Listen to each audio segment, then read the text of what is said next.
오늘 우리가 함께 나눌 하나님의 말씀은 구약성경 잠언 1장 20절로부터 33절까지의 말씀입니다. 잠언 1장 20절부터 33절 말씀. 자, 우리 함께 찾으셨으면 한 절씩 교독하여 하나님의 말씀을 봉독하겠습니다. 지혜가 길거리에서 부르며 광장에서 소리를 높이며 시끄러운 길목에서 소리를 지르며 성문 어귀와 성중에서 그 소리를 말하여 이르되 너희 어리석은 자들은 어리석음을 좋아하며 거만한 자들은 거만을 기뻐하며 미련한 자들은 지식을 미워하니 어느 때까지 하겠느냐. 나의 책망을 듣고 돌이켜라. 보라, 내가 나의 영을 너희에게 부어주며 내 말을 너희에게 구하리라. 내가 불렀으나 너희가 듣기 싫어하였고 내가 손을 폈으나 돌아보는 자가 없었고 도리어 나의 모든 교훈을 멸시하며 나의 책망을 하지 아니하였음즉 너희가 재앙을 만날 때에 내가 웃을 것이며 너희에게 두려움이 임할 때에 내가 비웃으리라. 너희의 두려움이 강풍같이 임하겠고 너희의 재앙이 폭풍같이 이르겠고 너희에게 근심과 슬픔이 임하리니 그때에 너희가 나를 부르리라. 그래도 내가 대답하지 아니하겠고 부지런히 나를 찾으리라. 그래도 나를 만나지 못하리니 대저 우리가 지식을 미워하며 여호와와 동행하기를 즐거워하지 아니하며 나의 교훈을 받지 아니하고 나의 모든 책망을 없인 여겼음이니라. 그러므로 자기 이름을 열고서 자기 꾀를 들으라. 어리석은 자의 퇴보는 자기를 죽이며 미련한 자의 안일은 자기를 멸망시키려니와 오직 내 말을 듣는 자는 평안히 살며 재앙의 두려움이 없이 안전하리라. 아멘. 우리의 삶을 여러 가지로 표현을 하죠. 근데 그러는 것 같아요. 아이들의 기본 재능과 잠재력을 가지고 아이는 태어나면서 이제 모든 것을 흡수를 하고 배우기 시작하죠. 그런데 아이 때는 어른의 기억력의 5배래요.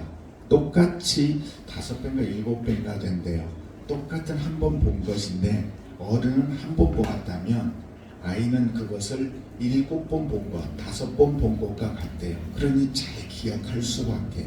그래서 아이 때는 다 보고 배워요. 금방 따라하죠. 그래서 애들 앞에서 뭣도 못 마신다고요? 찬물도 못 마신다. 뭐 이런 이야기가 나오죠. 그러니까 우리 인생은 다 이렇게 배움으로 시작을 해요. 배움으로 시작하고 백지에서 그려져 가다가 근데 나이가 들면 더 이상 배우려고를 안 해요. 이제 그게 나이 들의 차이죠. 그래서 우리 인생 자체는 배우다가 끝이 납니다. 그러니까 뭐 가장 늦게 태어나면 태어날수록 배울 수 있는 것이 훨씬 많아져요. 우리의 조상들은 하루에 할 수 있는 일들이 제한적이었어요. 알 수 있는 것도 제한적이었고요. 동네 소식 외에는 알 수가 없었죠. 그런데 지금은 전 세계 소식을 우리가 다 알면서 지내고 있거든요. 그러니까 지금 이 시대의 사람들이 가장 많은 것을 배울 수 있는 그 시대를 우리가 살고 있는 거예요. 그런데 그러니까 지식 위에 지식이 더해지고 그 가운데 우리 가운데 더 많은 지식을 갖고 있고 지혜를 가지고 있는 사람이 있고 그렇지 못한 사람이 있더라라는 거예요. 자, 이 룰이 가만히 보니까 꽈배기 가게에도 그대로 적용이 되더라고요. 꽈배기 회사가 밀가루를 가지고 맨 처음에는요 저가로 해가지고 얼마씩 해가지고 막 가게가 잘 됐어요. 그래서 한때 줄 서서 그 꽈배기 가게를 간 적이 있는데요. 그 다음에 조금 지나고 나니까 우리는 찹쌀을 섞었네 안 섞었네 했네로 달라지더라고요. 사람들이 줄을 또 옮기더라고요. 그러더니 지금은 또 다른 무얼 넣고 거기에 광황을 넣고 뭐 여러 가지를 해요.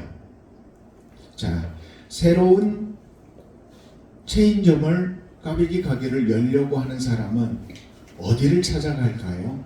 옛날식을 찾아갈까요? 가장 최근식을 찾아갈까요?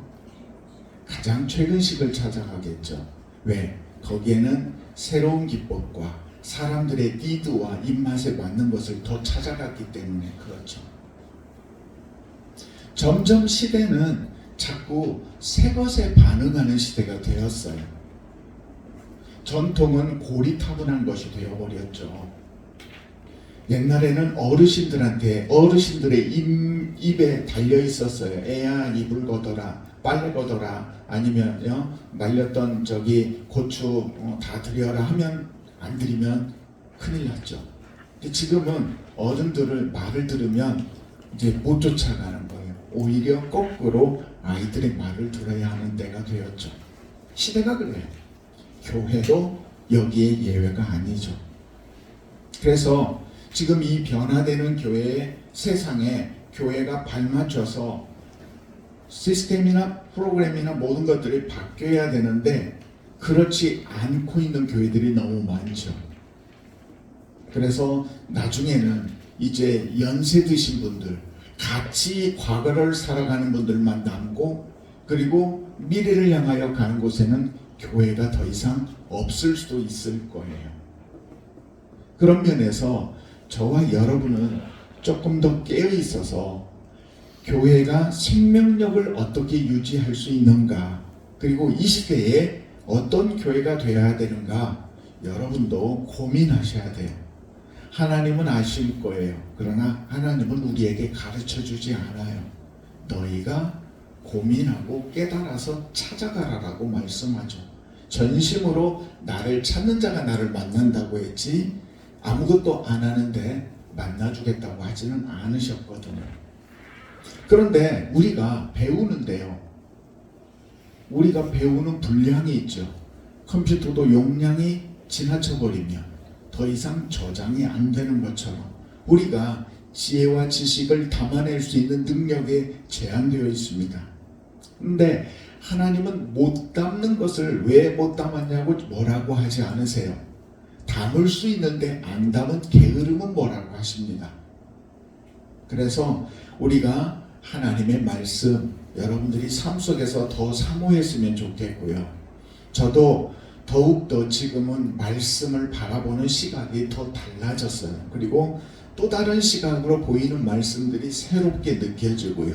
우리 기도원 가족도 지금 변화되는 이 세상 속에서 말씀을 어떻게 적용을 시켜야 되는가, 여러분의 보는 눈이 또 그 전에 보던 말씀과 달라졌다라는 것을 느끼게 될 수 있을 거예요. 자, 모든 성경은 하나님의 감동으로 되어 있는 글입니다.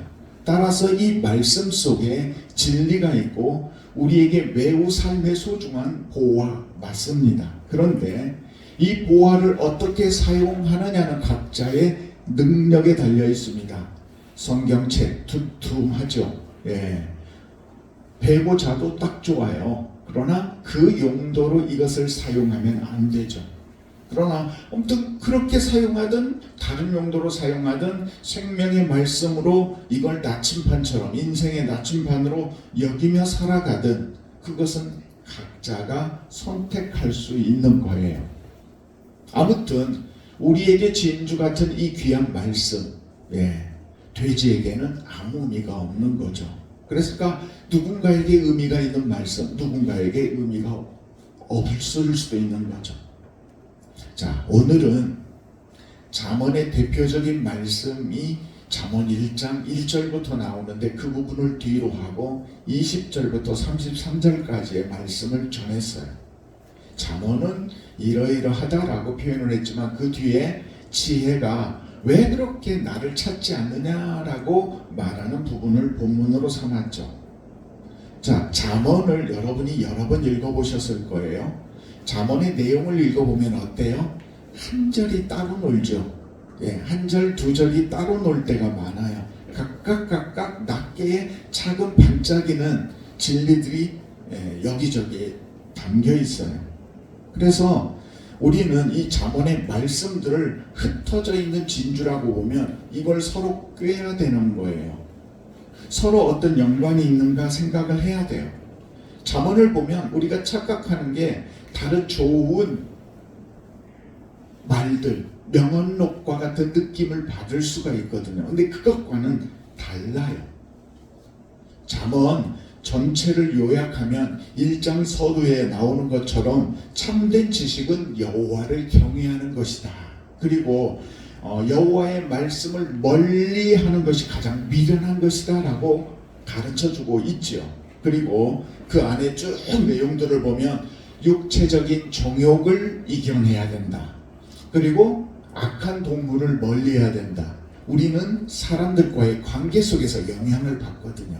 그래서 내 주변에 있는 사람들, 악한 동물을 멀리하고 우리의 삶을 망가뜨리는 물질로부터 탐욕을 버리고 그걸 잘 수단으로 이용해야 한다. 그리고 시기와 사치와 방탕을 금하라고 이야기를 해요. 그것만 하라고 하면 다른 명언록과 똑같아요. 근데 잠언은 그렇게 해야 하는 이유가 하나님이 그렇게 잘못되는 것을 미워하신다는 거예요. 정욕대로 사는 걸 미워하신다는 거예요. 하나님이 싫어해서 하지 않는다는 거죠. 우리의 자녀들이 우리 부모님의 마음에 들려고 하는 것하고 같은 거예요. 인격 수양, 좋은 성품, 성공하기 위해서 이 말씀을 보는 게 아니라 하나님이 원치 않기 때문이라는 거죠. 그 다른 내용도 보면요, 가난한 자를 돕고 형제에게 정직하게 대하고 연약한 자의 그 허물을 덮어주고 이런 이야기를 하는 것이 성경은 지금 잠언에서 뭐라고 이야기하냐면 너희가 그렇게 하면 그 행위가 곧 하나님께 빚지게 하는 것이다 라고 되어 있어요. 여러분, 하나님이 빚진다라는 이야기는 하나님은 언제든지 갚으실 수 있는 거예요. 빚이 생길 때마다 여유가 있으면 바로 갚아버리지요. 그러니까 하나님은 우리가 선행을 하면 빚져서 그 빚을 갚아요. 우리가 가난한 자에게 직접 받는 게 아니라 그를 사랑한 그 사랑을 하나님께로 받는 거예요.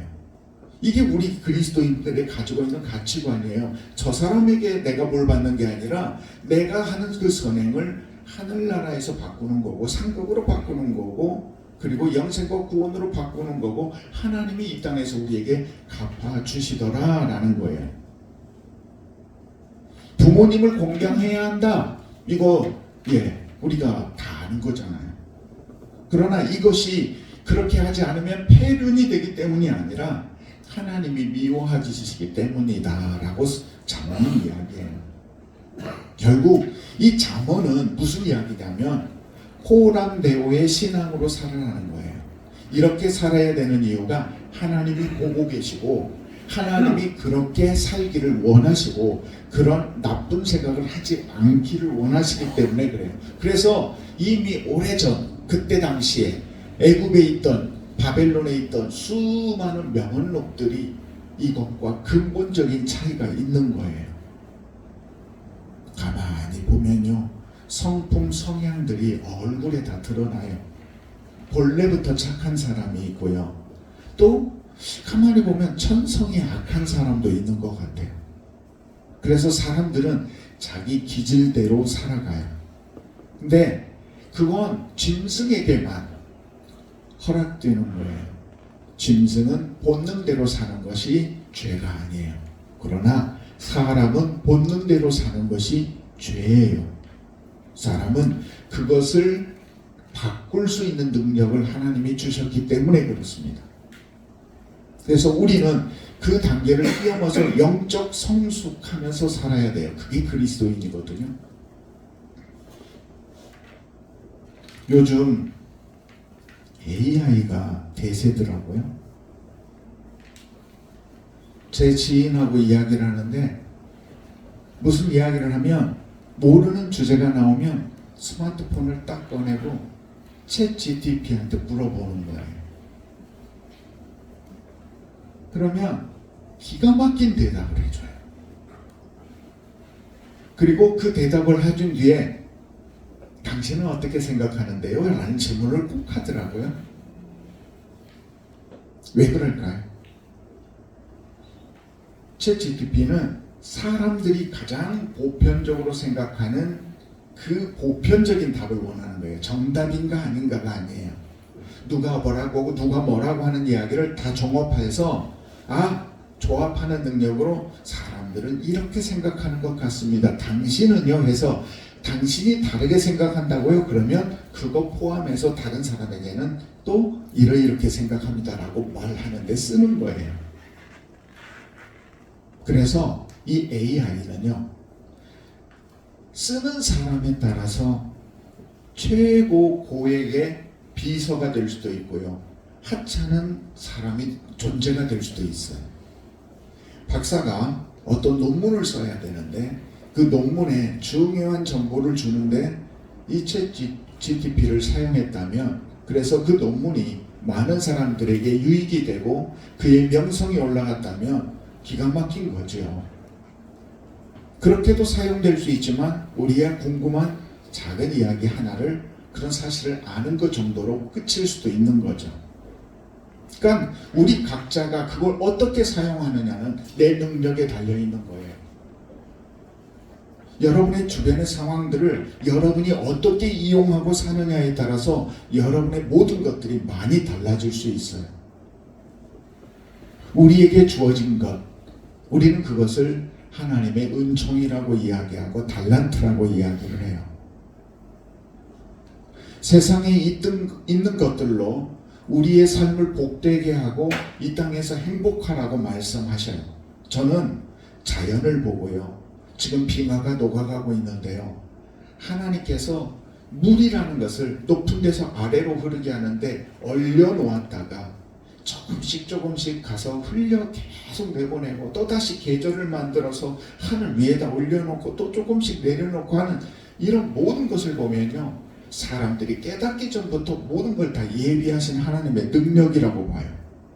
그러니까 이런 모든 것을 보면 오묘하고 그의 일부를 우리가 밝혀내고 있는 거죠. 아무튼 저와 여러분은 지금 계속 배워나가는 거예요. 진리를 알아야 돼요. 성경의 이 말씀의 진리는 저와 여러분의 그 무엇과도 바꿀 수 없는 보화예요. 그런데 이 보화들이 구슬이 서말이라도 꿰어야 보배가 되는 거죠. 여러분의 삶에 나에게 어떤 유익이 되는가로 바꾸어 나갈 수 있어야 돼요. 나에게 양약이 되어야 된다는 거죠.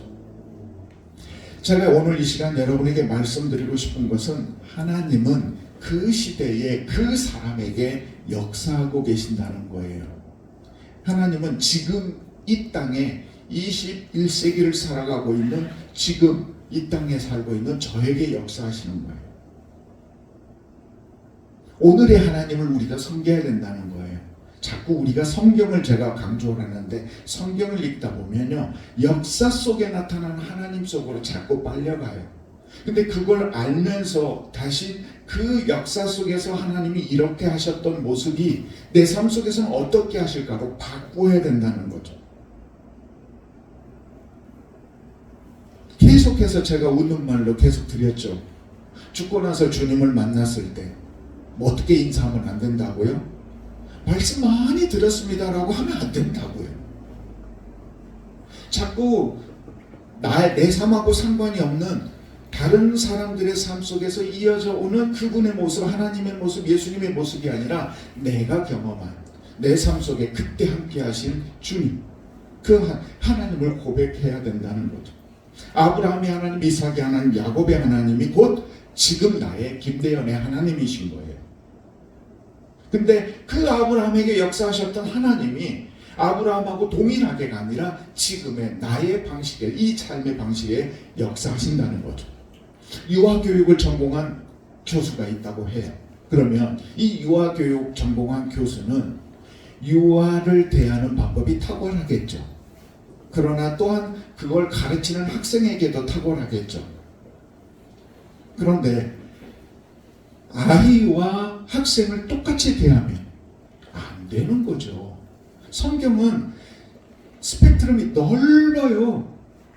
뛰어난 사람도 있고 그렇지 않은 사람도, 어리석은 사람도 있고 그렇지 않은 사람도 있어요. 그들 모두에게 주는 말씀이에요. 근데 사람들이요, 이걸 갖다가 잘못 적용을 하니까 자꾸 다른 해석이 나오는 거예요.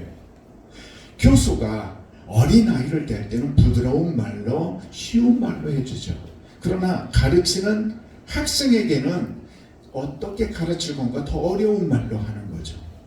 어린아이가 나 학생이야, 학생처럼 대해줘, 그렇게 이야기한다고 이해가 되나요?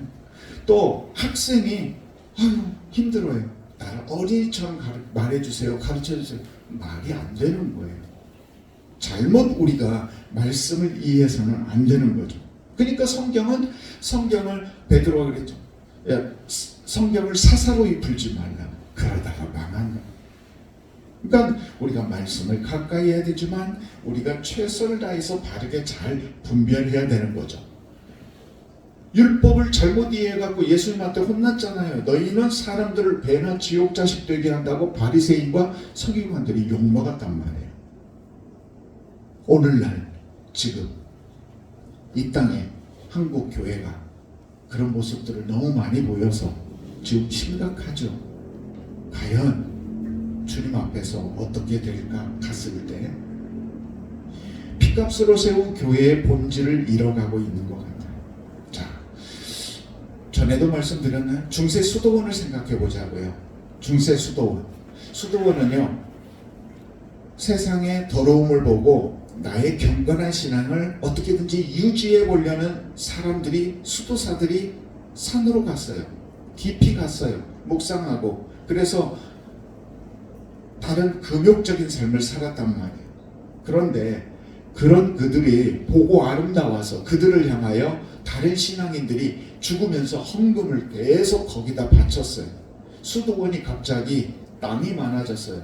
땀 흘려서 수고하던 수도사들이 그 노동의 대가를 알고 있다가 이제는 더 많은 땅을 노동으로 자신들이 다 가꿀 수가 없어서 소장농을 두기 시작했고, 소장농들이 점점 그 일을 하다 보니까 이제 전부를 그들에게 맡기고 자신들은 다른 일을 하게 된 거죠. 그러면서 노동의 가치를 잃어버리고 경건의 금욕과 모든 걸 잃어버려서 나중에는 타락한 수도원이 되었어요. 수도원에서 교황까지 나오고요. 우리 교단 부총회장이 되기 위해서 들어가는 선거 비용이 얼마인 줄 아세요? 저도 잘 모르는데요, 이게 한번 이슈가 돼서 뉴스에 나온 적이 있거든요. 15년 전이에요. 2010년에 서울에 아마 연모 교회 큰 이모 목사라고 있어요. 근데 그때가 2010년인데요 14억을 쓰고 떨어졌어요. 그 14억 중에 8억이 헌금이었고요, 나머지가 6억이 후원금이었어요.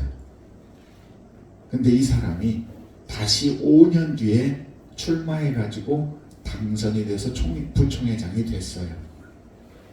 그러면 2번 이렇게 해가지고 돈이 얼마 정도 들었을까요? 교회의 헌금들이 과연 이렇게 쓰이는 것들이 의미가 있는가라는 생각을 해요. 여러분, 깨어있지 않으면 누구든지 넘어질 수 있어요. 저도 예외가 아니고 여러분도 마찬가지예요. 자, 다시 더 중심 말씀 본론으로 돌아갑시다. 성경을 잘못 해석하면 자기가 잘못 행하고 있는 줄도 모르고 계속 살아요. 구원파나 이단에 빠져놓고도 나는 구원받았다고 생각을 한다는 거죠. 바울은 이런 유혹에 빠진 사람들에게 말했어요. 왜 너희는 초등학문으로 돌아가려고 하느냐? 여러분, 기도하세요. 말씀이 주는 의미가 무엇인지, 그리고 내가 어떻게 살아야 되는지, 이 말씀을 어떻게 나중반으로 이용해야 하는지, 그래야 여러분의 삶이 실패한 인생이 안 되는 거예요. 다시 말씀드립니다. 귀한 말씀이지만 그것을 일반화하지 마세요. 과거의 사건을 오늘로 똑같이 이야기하지 마세요. 나사로의 소생 사건을 보고 야, 죽은 자가 나흘이 되었는데 살아났더라. 하나님, 이런 일들을 나에게 보여주세요 하면 안 된다는 이야기예요.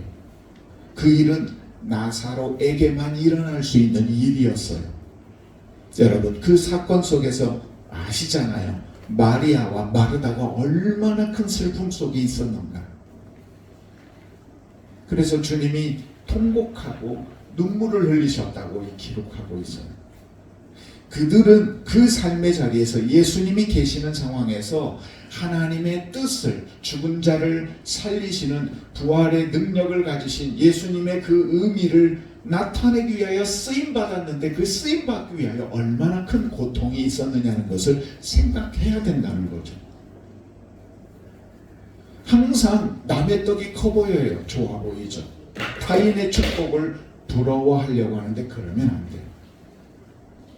전에도 또 말씀드렸었을 거예요. 어떤 친구가 좋은 자전거를 타. 그리고 말해요. 우리 형아가 사줬다. 근데 그걸 부러워하는 다른 친구가 그래요. 그러니까 야, 너도 이런 형아가 있으면 좋겠지. 근데 그 아이는 다른 생각을 했대요. 나는 그런 자전거를 사주는 형아가 되고 싶은 게 아니라 자전거를 사주는 형으로부터 받고 싶은 게 아니라 내가 그런 형이 되고 싶다는 거예요. 보는 관점에 따라서 그 상황이 주는 의미는 달라지는 거예요. 여러분이 어떻게 사느냐는 그냥 받은 복만 원하고 살아갈 수도 있겠지만 그 받은 복으로 하나님의 미를 심어서 갑절에 수십, 30배, 60배, 100배를 거둘 수도 있는 거예요. 세종의 형 효령대군 알아요?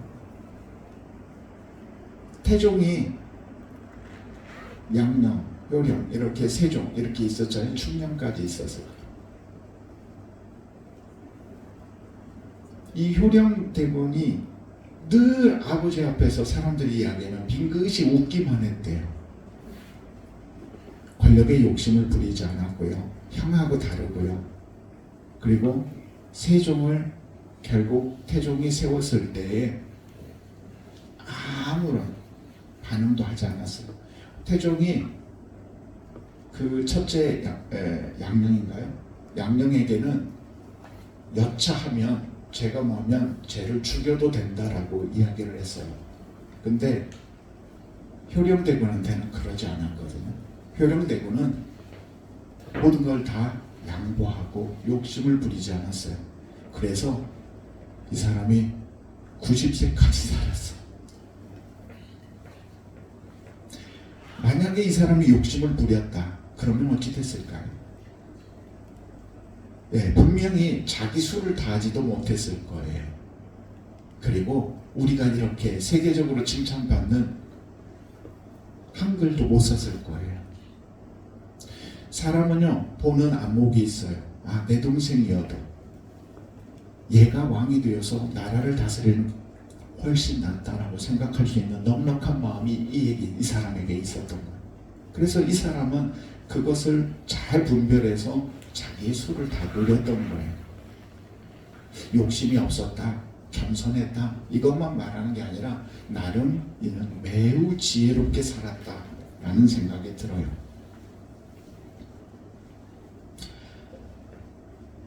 사순절과 사육제가 무슨 연관이 있죠? 사육제 아세요? 카니발? 브라질 리오 카니발 하면은 막 거의 막 노한 사람들이 막 화려하게 하고 막 그러잖아요.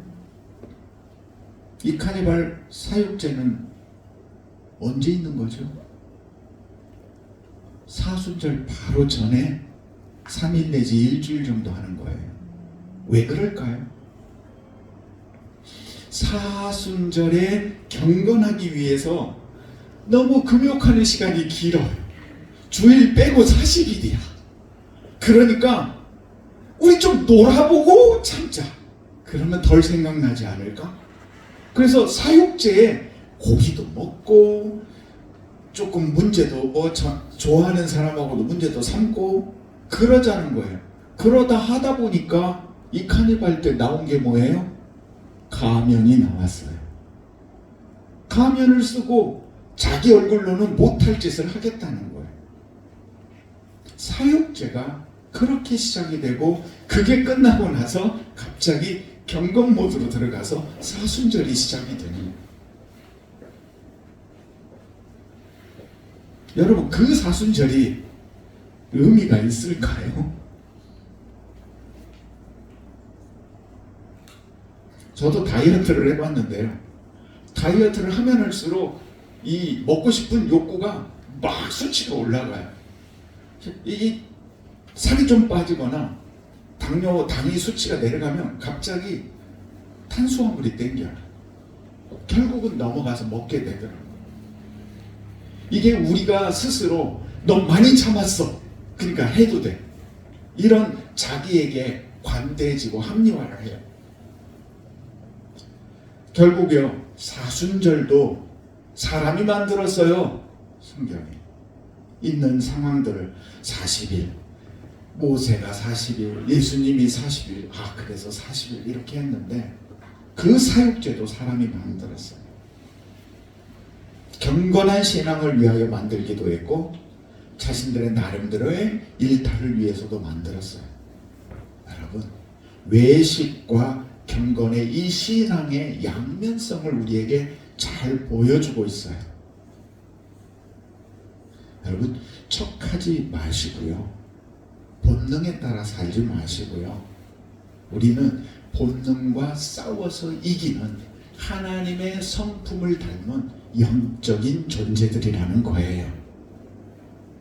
우리가 사람답자 하나님의 피조물, 특별하게 이 세상을 다스리라면, 우리의 기본 본능은 나만 이해하는 자기애예요. 이게 가장 중요한 거예요. 누가 어떻게 되든지 내가 하고 싶은 대로, 나라가 어떻게 되든지, 국민이 얼마나 아프든지 내가 하고 싶은 대로 하는 사람들이 있다는 거죠. 하나님을 믿는 믿음은 그런 게 아니에요. 본성을 거스리는 희생을 요구하고요, 우리에게 이기적인 삶이 아닌 이타적인 삶을 살라고 해요. 하나님의 이름으로. 이타적인 삶을 사는 사람이 있어요. 그러나 자기 이름을 위하여 이타적인 삶을 살지만 그건 아니죠. 잠언의 말씀들이 코란데요, 하나님을 생각하며 하나님 앞에서 우리의 삶을 세워가라고 말씀하시죠. 예수의 길 우리가 찬양했잖아요.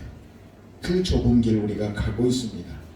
가고 안 가고 여러분 오늘 또 선택할 수 있고요, 오늘 이 자리를 떠나서 한 주일을 살아갈 때 여러분 마음대로 사육제처럼 살 수도 있고요, 사순절로 지낼 수도 있어요. 하나님은 맡기세요. 강권적인 게 아니라 맡기셔서 우리가 사순절을 경건하게 보내기를 원하세요. 늘 드리는 말씀이죠. 요한복음 3장 16절 너무 좋은 말씀이에요. 그러나 그 3장 16절 다음에 17절과 18절 말씀을 잊지 마시라고요. 믿지 않음으로 인하여 이미 심판을 그 사람은 받았대요. 주님이 버린 게 아니라 거부함으로 스스로 자신이 버린 거라고 성경은 이야기해요. 지금도 우리는 날마다 인생의 바둑돌을 두고 있어요. 여러분 두고 싶은 곳에 두세요. 대신 믿음과 신앙 안에서 판단하고 두세요. 여러분이 한 선택 가지고 하나님 탓하지 마세요. 제가 정말 뼈저리게 느끼며 하나님 왜 이렇게 하십니까? 라고 했던 그 모든 생각을 접었던 이유예요. 결국 제가 하는 거예요. 제가 놓는 거고요. 그래서 하나님 탓하지 않아요. 죽음 이후에 영생이 있습니다. 우리는 그걸 믿기 때문에 신앙생활을 하고 있어요. 주님께서 우리의 처소를 예비한다고 하셨고요. 그 길을 가고 안 가고는 여러분 몫이에요.